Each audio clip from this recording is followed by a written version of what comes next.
Like many other philosophers who greatly extended our knowledge of nature, Galileo had a remarkable aptitude for the invention of instruments designed for philosophical research. To facilitate his practical work, we find that in 1599 he had engaged a skilled workman who was to live in his house and be constantly at hand to try the devices, which were forever springing from Galileo's fertile brain.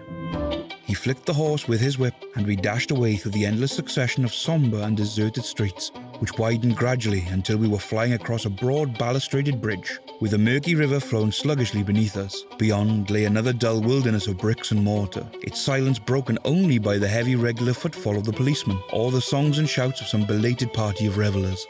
Their party in the dining room was large, for almost all the Lucases came to meet Maria and hear the news, and various were the subjects which occupied them. Lady Lucas was inquiring of Maria, across the table, after the welfare and poultry of her eldest daughter. Mrs. Bennet was doubly engaged, on one hand collecting an account of the present fashions from Jane, who sat some way below her, and, on the other, retailing them all to the younger Miss Lucases. And Lydia, in a voice rather louder than any other person's, was enumerating the various pleasures of the morning to anyone who would hear her.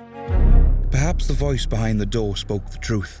Perhaps the danger was devised of his own invention, and he should slip the loaded gun back into his pocket and release the breath he had held for what seemed like hours. Perhaps it was all in his head, although perhaps not.